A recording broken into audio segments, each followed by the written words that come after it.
Good evening, everyone. This is Prime Business with me, Pius Kojo Baka. The International Monetary Fund has indicated that it is hopeful Ghana will finalize a memorandum of understanding with bilateral creditors on debt restructuring.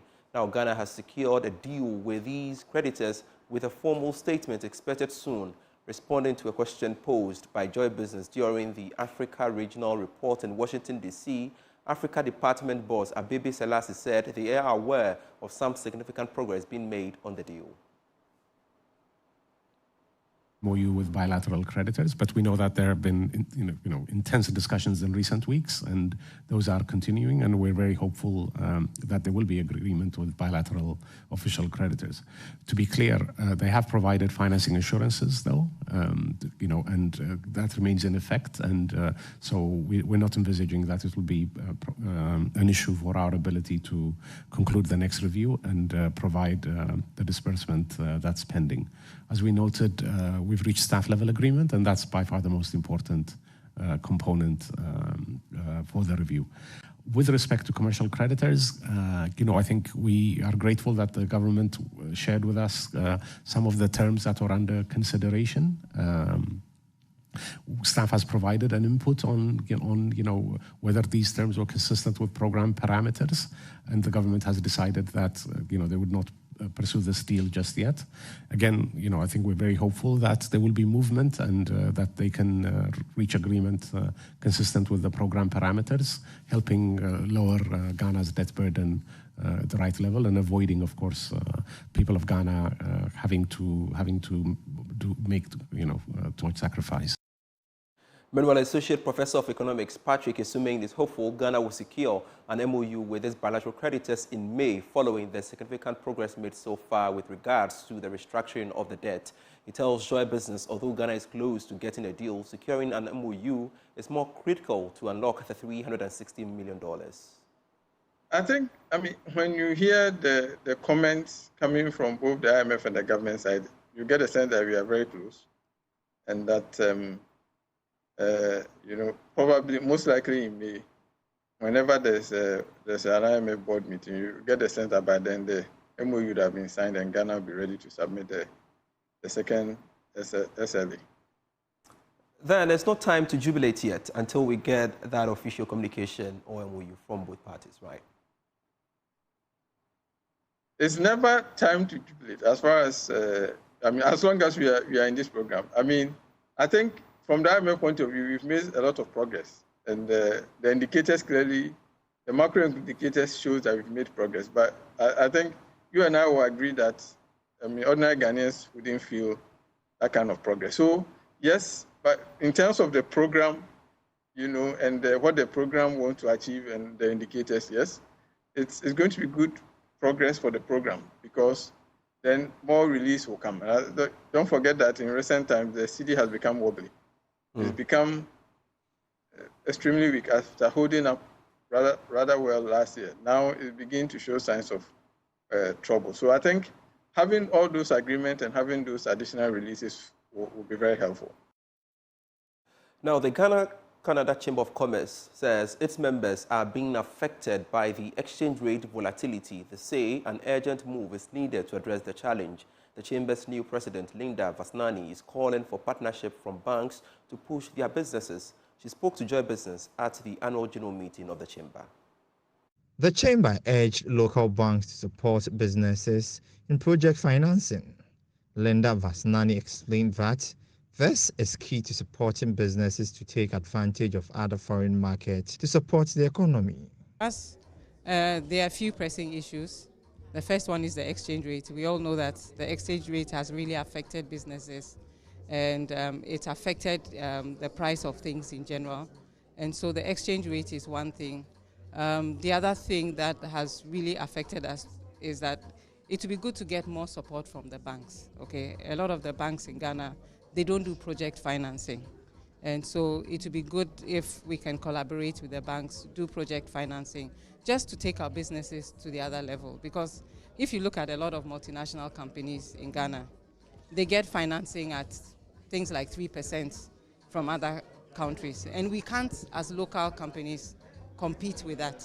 So it's really important that, the banks start thinking of project financing as well. That will help us a lot. The Chamber strives to promote the interests of its members and conveys their views to decision makers in industry and government. Energy strategist Dr. Yusuf Sulemana has implored government to create the congenial environment for players in the upstream sector in order for them to invest profitably in the industry to boost oil production.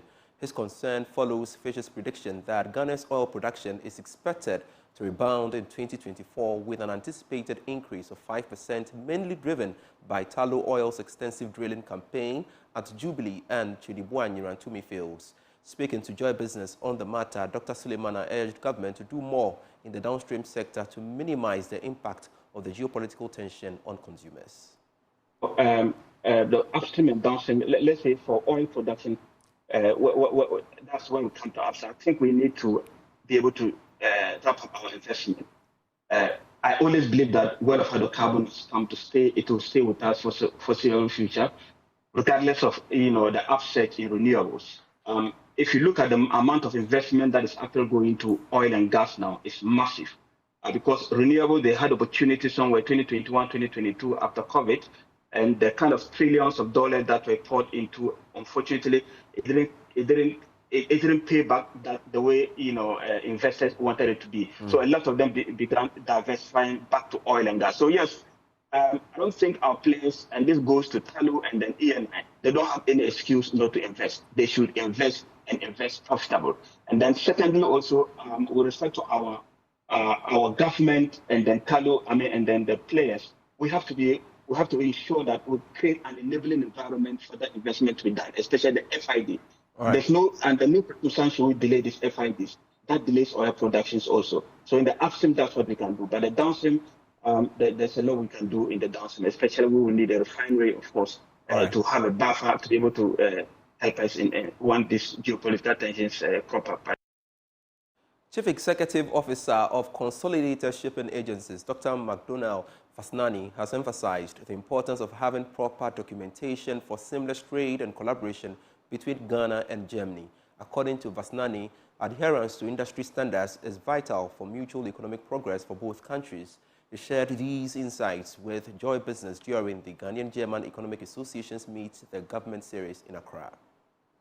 Ghana's small and medium-sized enterprises sector, along with the private sector, is experiencing growth but encounters significant obstacles in trade facilitation. This highlights the necessity for ongoing stakeholder engagement to maximize sectoral benefits. During an interview with Joy Business, Dr. McDaniel Vasnani, CEO of Consolidated Shipping, stressed the importance of comprehensive business documentation for local firms to foster effective collaboration with their German counterparts.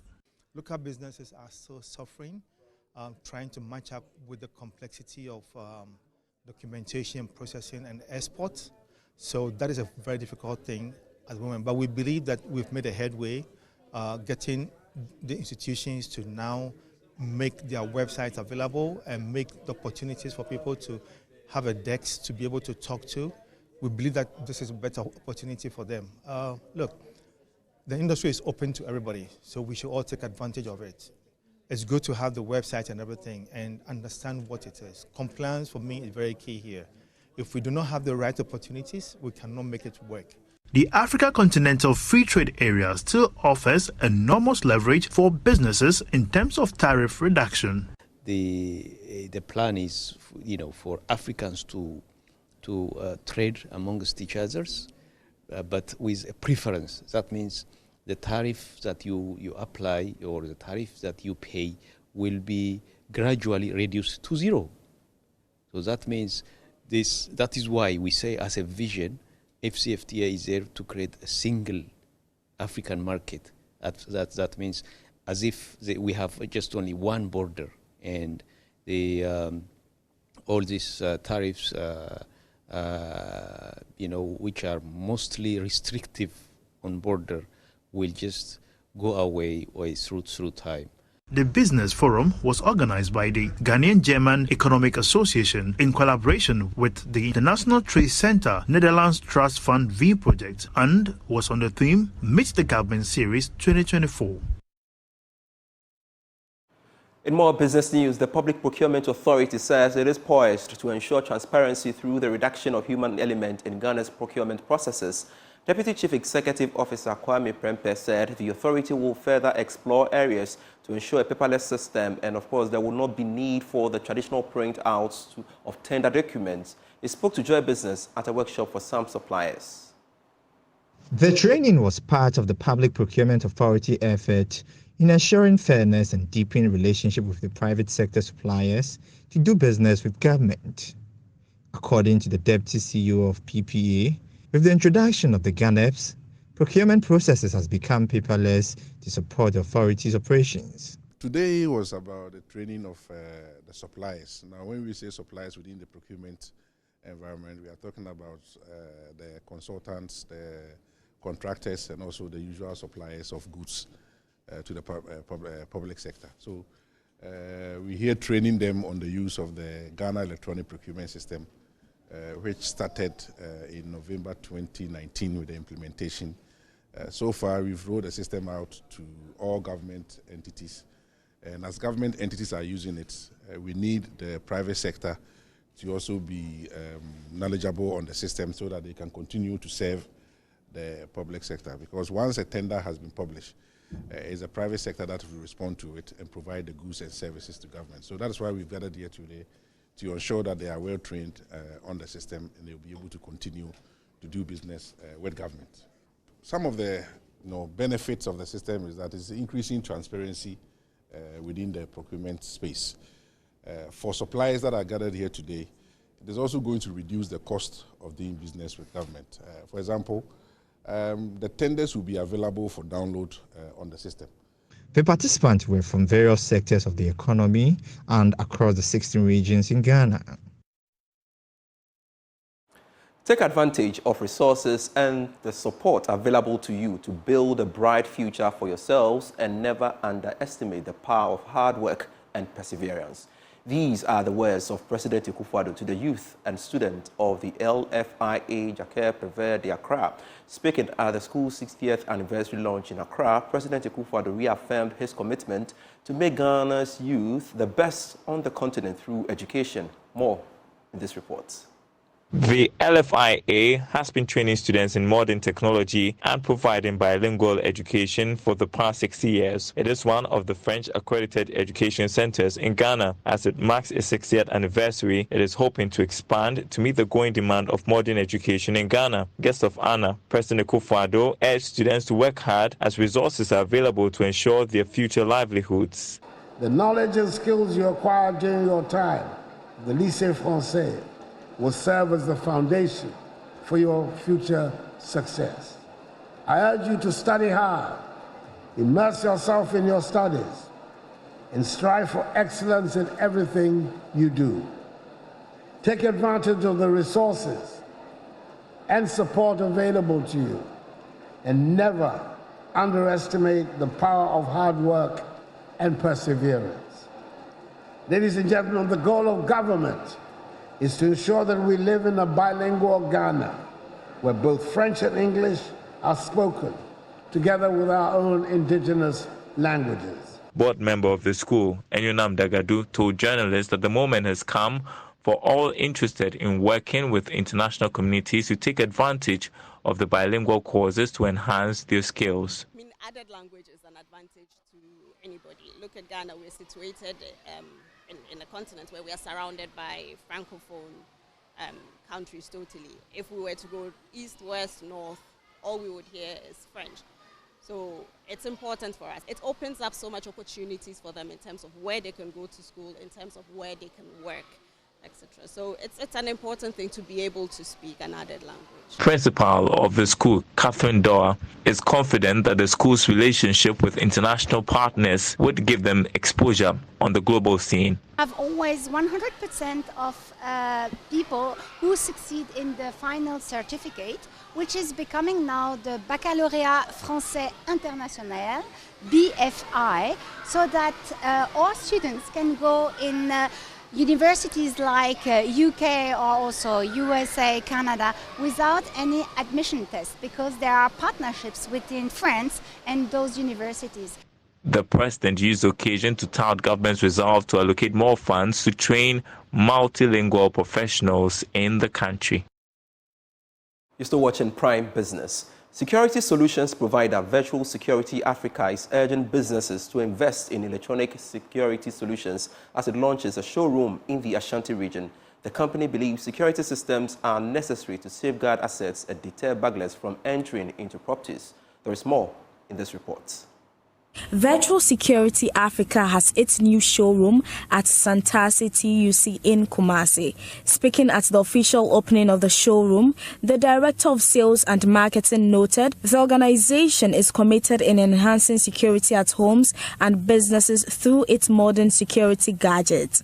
According to Nana Kofi Owusu-Ansah, electronic security is the cheapest preventive measure to protect business and personal assets. Virtual security is one of the leading security solutions companies in Ghana, in fact, in Africa.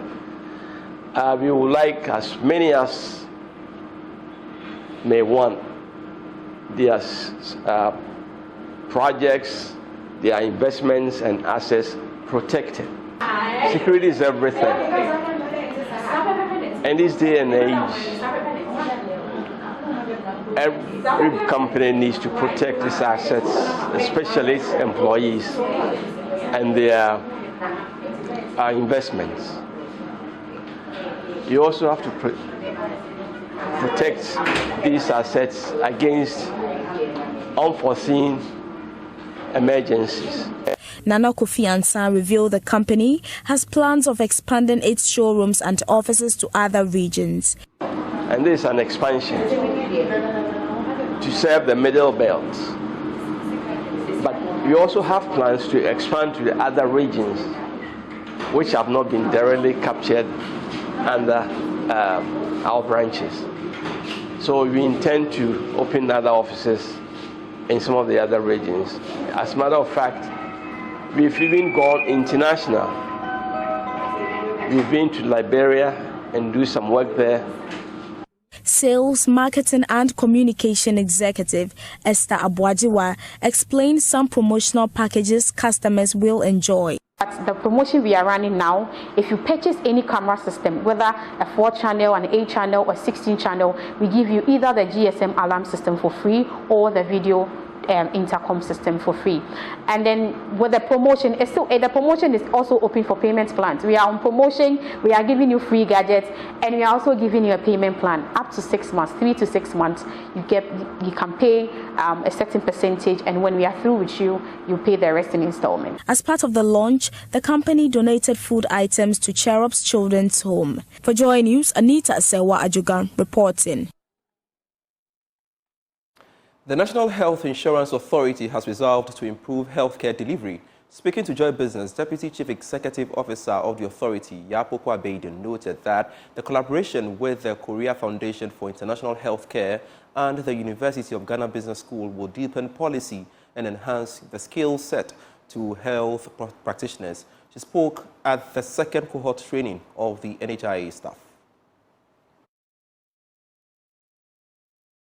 The policy cooperation agreement between the Korea Foundation for International Healthcare and the National Health Insurance Authority aims to position Ghana as the hub of universal coverage in Africa. The project includes the development of a research policy and agenda to identify strategies to improve on the operations of the scheme. It will facilitate the implementation of a health insurance knowledge sharing program that seeks to develop the capacity of NHIA staff and accredited healthcare providers in the private health insurance space. Deputy CEO of the NHIA, Yapokwa Baden, details the benefits of the project. Kofi has a collaboration with NHIA.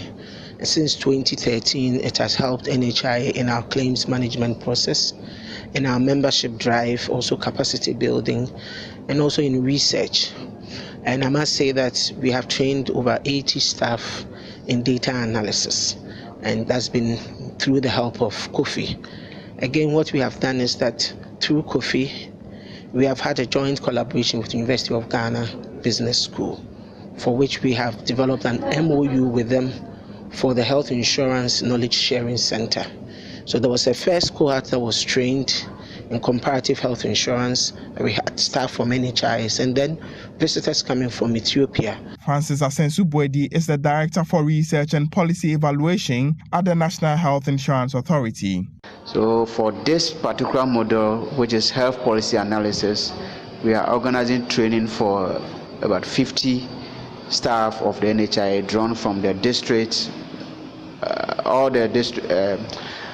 some districts from all the 16 regions of the country, and then some the other directorates within the head office to come and learn about this health policy analysis, that they can improve on their skills and then help in developing policies that will guide the operations of the NHIA. We've got international business for you.